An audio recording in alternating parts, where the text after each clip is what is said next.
தென்றல் என்ன வேணாலும் தப்பு பண்ணிருக்கலாம். அதுக்காக வீட்டை விட்டெல்லாம் போ சொல்லுவியா? நீ பண்றதெல்லாம் கொஞ்சம் கூட நல்லா இல்லம்மா.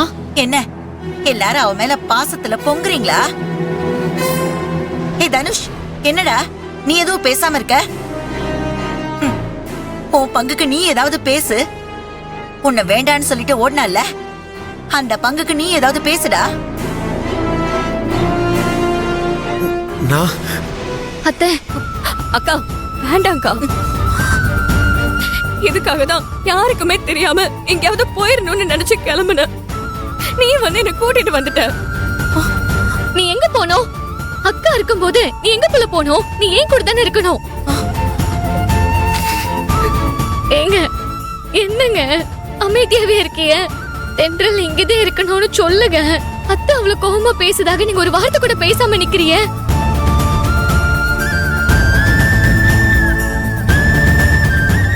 அம்மா, நான் தான் தென்றலை பார்த்து வீட்டுக்கு கூட்டிட்டு வந்தேன். தென்றல் துளசியோட இருக்கட்டும் அம்மா, அப்பதான் துளசியும் சந்தோஷமா இருப்பா. ஆனா உங்க அம்மா நிம்மதி இல்லாம இருப்பாளே, அது உனக்கு பரவாயில்லையா? பெத்தவளை விட உனக்கு உன் பொண்டாட்டியும் அவ தங்கச்சியும் தான் பெருசா? என்னம்மா இப்படி பேசுற? சூழ்நிலைய புரிஞ்சு பேசுமா. இங்க பாரு, உங்க எல்லாராலையும் நடந்தது எல்லாத்தையும் மறந்துட்டு நிம்மதியா அவளோட உறவாட முடியும். ஆனா என்னால அது முடியாது. ஆனா இன்னைக்கு வரைக்கும் எல்லாத்தையும் மனசுல போட்டு புதைச்சிட்டு நான் எவ்வளவு பொறுமையா இருக்கேன்னு உங்க எல்லாருக்கும் தெரியுமா? இதுக்கு மேலே இவ இந்த வீட்டுல இருப்பான்னு நீங்க எல்லாரும் சொன்னீங்கன்னா நான் இந்த வீட்டை விட்டு போயிடுறேன். அம்மா, அம்மா லாஸ்ட் ஓவர்ல சிக்ஸர் அடிச்ச மாதிரி சூப்பரா பாயிண்ட் புடிச்சு பேசுறாங்களே. எப்படியும் தென்றல வீட்டை விட்டு அனுப்பிடுவாங்க. எனக்காக யாரும் இந்த வீட்டை விட்டு வெளியே போக வேண்டாம்.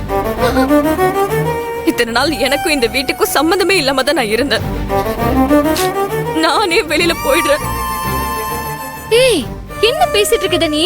துளசி, உங்க வீட்டு சூழ்நிலைய நாங்க பாத்துட்டோம். தென்றலை பத்தி புரிஞ்சுக்காம தான் இவள அவங்க போன்னு சொல்லிட்டு இருக்காங்க. இவ்வளவு நாள அவ என் கூட தானே இருந்தா, இனியும் என் கூட தான் இருப்பா. நான் பாத்துக்கிறேன். இவளை பாத்துக்கிறது எனக்கு ஒண்ணும் கஷ்டம் இல்ல. இல்லக்கா, தென்றல் என்னோடயே இருக்கட்டுமே. உங்க தங்கச்சிக்கு நீங்க என்ன செய்யணும்னு நினைக்கிறீங்களோ அத நான் செய்யறேன். வா தென்றல், போலாம். தென்றல் போவாத. தென்றல், துளசி, உங்க தங்கச்சியை பத்தி நீங்க கவலைப்படாதீங்க.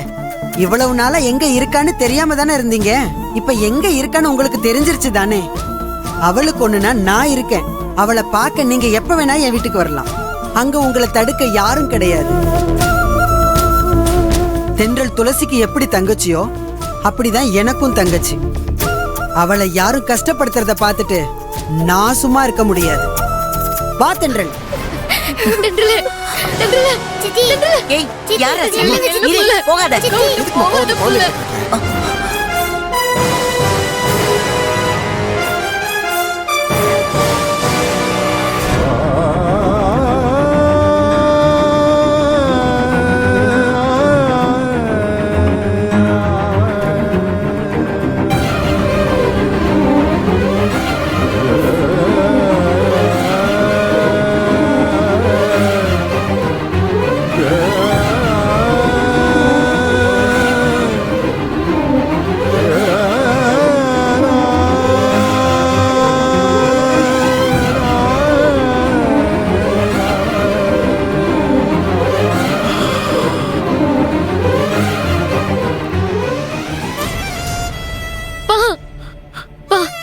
என்னதுப்பா இதெல்லாம்? தென்றல் எவ்வளவு சொல்லியும் கேட்காம ரம்யா அக்கா கூடவே போயிட்டா.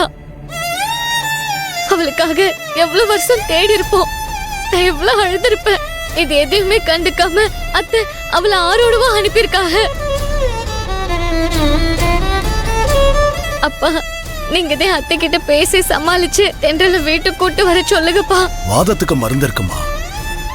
பிடிவாதத்துக்கு மருந்து இல்ல.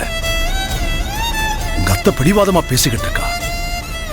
அவகிட்ட என்னத்த பேச சொல்ற? அப்போ நீங்களும் தென்றல் அங்கே இருக்கட்டும்னு சொல்லுதியலா? அப்பா, என் கூட பிறந்தவ ஒருத்தி தேம்பா. அவளை என் கூட சந்தோஷமா வச்சு பாத்துக்கிடணும்னு நினைக்குதப்பா. அது தப்பா? நீ உன் தங்கச்சி இந்த வீட்டுல உன்னோட சந்தோஷமா இருக்கணும்னு ஆசைப்படுற. ஆமாப்பா, அவ என் கூடவே இருக்கணும்ப்பா. துளசி, அவ உன்னோட இந்த வீட்டுல இருக்கிறது முக்கியம் இல்லம்மா.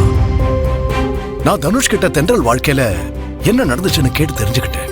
இங்க பார் துளசி, தென்றல் கல்யாண வீட்டுல இருந்து ஓடி போனவனு தெரிஞ்ச வடிவு மாதிரி உள்ளவங்க அவனை பத்தி தப்பாதான் பேசுவாங்க.